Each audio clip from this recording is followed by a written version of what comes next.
Western, popular, and rock music of the last 60 plus years or so, there's a few pieces of gear that really stand out, that were used across the board for not just one generation of players, but spanned generations of musicians in bands. And I think these pieces of gear were incredibly important. They were integral in the sounds and the creation of the music that we love to this day. Some of the most iconic records by some of the most iconic bands and artists over the last 60 years were shaped by the sounds created by these pieces of gear. But to me, one of the most iconic and important pieces of gear in this sort of echelon is the Vox AC30. This one amp and its unique voice has been integral in the sounds of bands like The Beatles and Tom Petty and the Heartbreakers and U2, Queen, Radiohead, Dire Straits, The Shadows, and an AC15 was used on the James Bond theme. I mean, you could literally spend an entire hours-long video just listing off the bands and players that have used AC30s and AC15s over the last 60 years or so. But today, we're going to talk about the AC30 and its sound.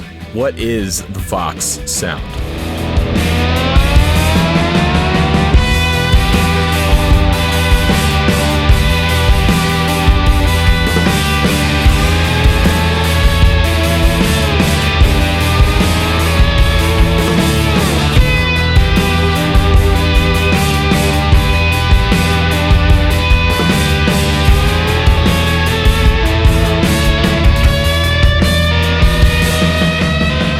Jump into the amp and its sound, a quick history lesson. In the late 1940s in England, a man named Tom Jennings starts a music equipment company, and they were designing and building keyboards at the time.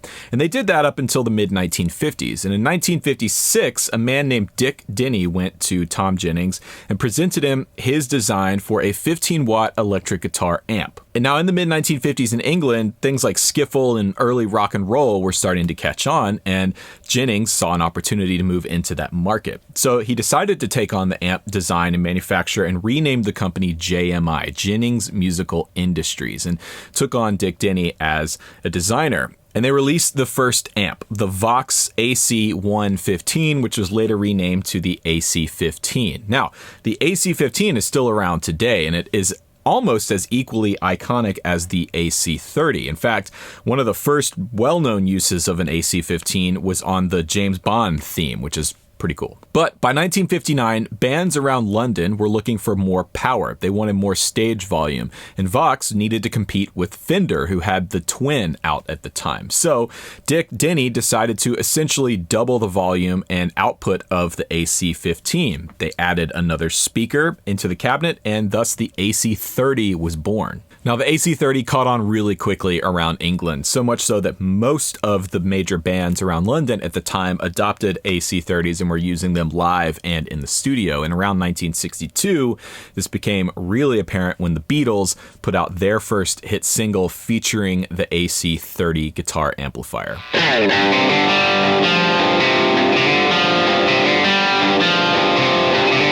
Now, when it came to establishing the Vox sound in the late 1950s, when Dick Denny was designing the AC15 and subsequently the AC30, he was doing something a little bit different.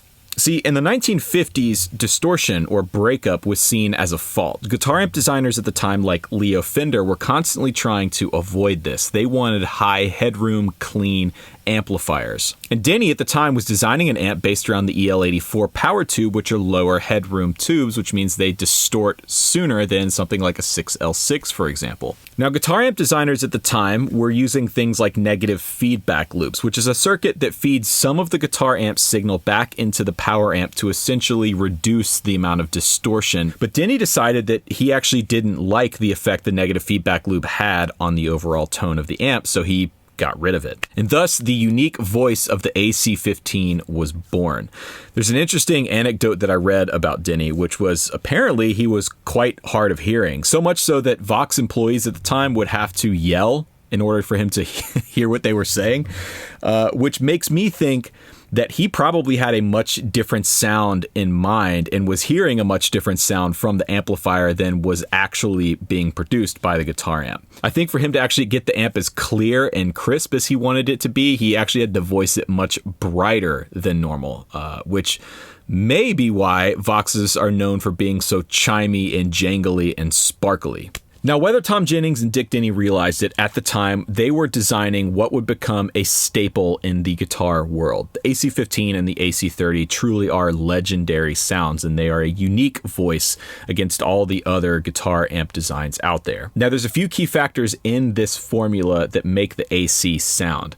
First and foremost, the power tubes. AC amps are known for running off of EL84 power tubes, which, as I mentioned a moment ago, are a little bit lower headroom and have a completely different feel than something like an EL34, a 6V6, or a 6L6, or 5881. But it's not just the power tubes that make the AC chime and sparkle.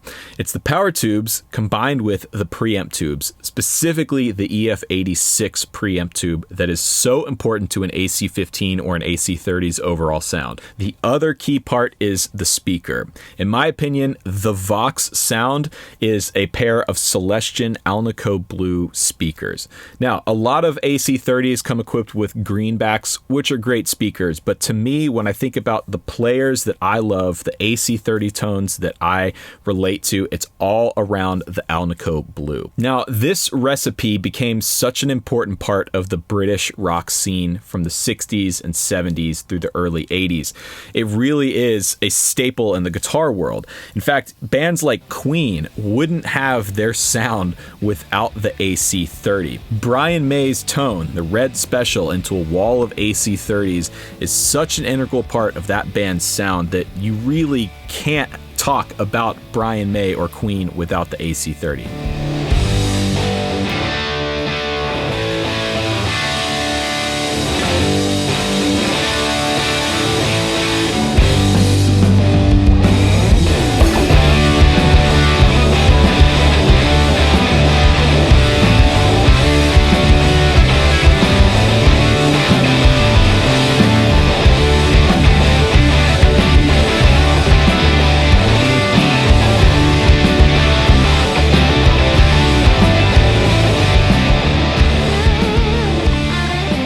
Hallmarks of the Vox sound, and a buzzword that I hear all the time when players describe the sound of a Vox is chime or chimey. But what exactly is that other than a catchy sounding word?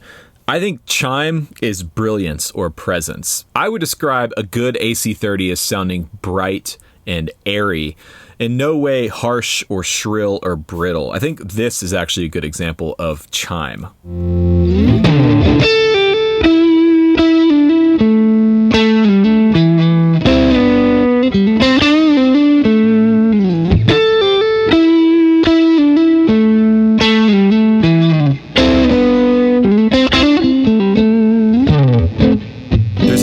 Clarity and presence that's coming through. You can hear the fidelity of the notes and the picking dynamics.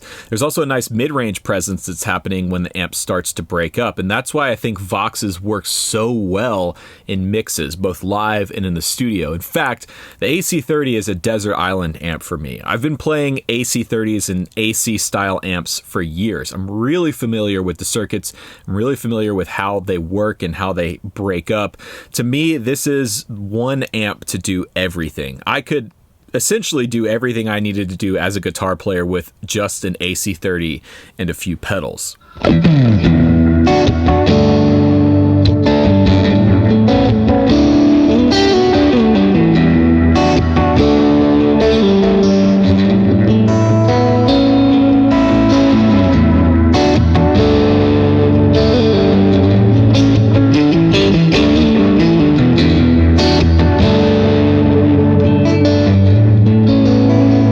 The other thing about Vox amps, they're amazing pedal platforms. Now, obviously back in the 50s when Tom Jennings and Dick Denny were designing this, they didn't have that in mind because guitar pedals weren't really a thing at that time.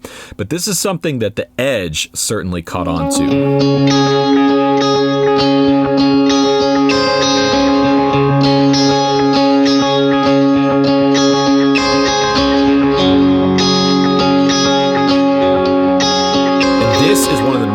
I think modern players have kept the AC15 and the AC30 around as staple guitar amps.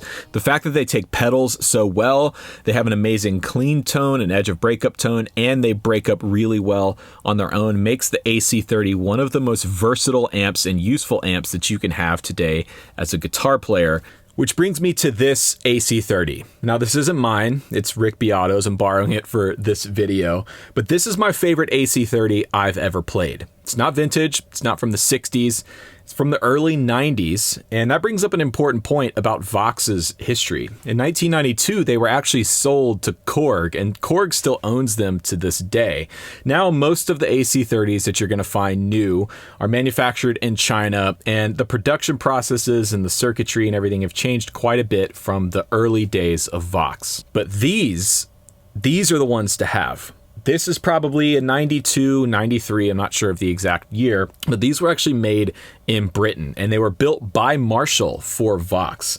This is the AC30, at least for me. It's got all the right parts. The EF86 preamp tubes, the Alnico blues, the circuit is pretty true to the original. This is one of those rare occurrences when the modern reproduction, the modern reissue, in my opinion, stays true to the original. It's not exactly the same, but it does the AC30 thing that we all want.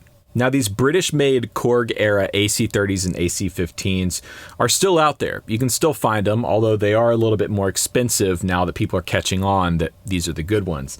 And I've actually used these quite a bit. I've used this particular one at Rick's studio for years. This is one of his go-to amps that we would use on records, and I've actually used a model almost exactly like this as a backline amp in London last year, and this amp saved my ass. I made a whole video about it, which you can check out here, but long story short, TSA completely destroyed my pedal board, and I had to play the gig straight into the front of this amp, and it didn't do me wrong. So I've got a special place in my heart for the early 90s Korg-era AC30s.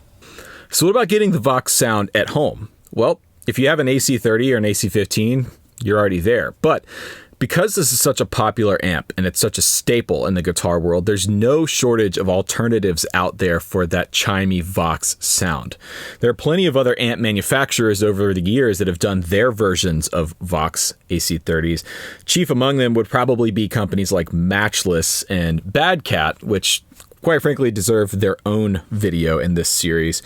Personally, I've used a Morgan AC20 Deluxe. This is a model from 2013, and I've had it since new, and I bought this because I wanted the AC30 thing. Now, boutique amps like this are a great option, but there's also no shortage of pedal manufacturers out there now that are doing AC style amps in a box. This is a new one from Lawrence Petros design, but there's tons of people out there that are doing the top boost in a box, the Vox in a box kind of thing. But, and I may take some heat for this in the comments, I think this is something the modeling world has actually done quite well.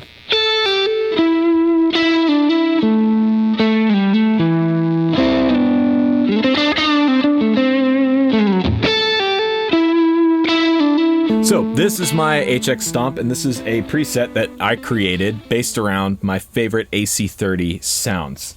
This is part of a preset pack that I released last year. It's available for download below if you're interested in checking it out. But essentially, this to me is the digital equivalent of what an AC30 does under a microphone. I think that's important to talk about. Well, a common thing that I hear people complain about with modelers is it doesn't sound like the amp in the room, and that's because in most cases, they're not supposed to. This is modeling what an AC30 would sound like in a studio situation under a microphone. Now, does it sound exactly 100% like the AC30 I've been playing throughout the video? No, but it's close, and certainly close enough for most people out there that don't have access to a full-fledged, great-sounding AC30 like this one. So if you're trying to get these sounds at home, there's a few things that I think are important to focus in on that are key characteristics to an AC30. The first thing is that top-end sparkle and brilliance. It really comes through on a Strat neck pickup like I was playing a second ago, where you can really hear the picking dynamic. You can really hear the fidelity of the guitar's pickups coming through without it sounding harsh or brittle. The other thing is the mid-range presence, around the 1 to 3K range. This is where a Vox actually lives, especially when it's breaking up.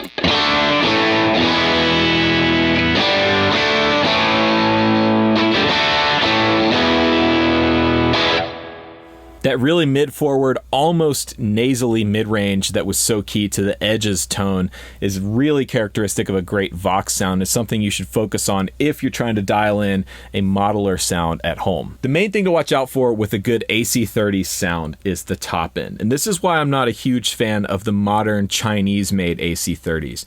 To me, they don't do a good job of that sparkly, brilliant top end. Instead, they tend to be a little harsh and brittle sounding, at least in my experience. So when dialing in your sounds at home with a model or a plug-in or your own AC30 style amp, watch out for that top end because it can get away from you really quick. So that is the Vox Sound. Brilliant, versatile, extremely usable, and a staple of the guitar world, and it truly is one of my favorite amps of all time. If you'd like to support the channel, you can check out the Helix presets and everything in the description box down below. You can also pick up one of these t-shirts down there as well. This goes directly to our live band, the Backstage live band, supporting the live stream. If you want to find out more about the gear I used to make today's video, that's all linked in the description box down below. Don't forget to follow me on Instagram at Rhett Shull and subscribe here to my YouTube channel. Thank you guys so much for watching. I hope you enjoyed today's video, and remember, there is no plan B.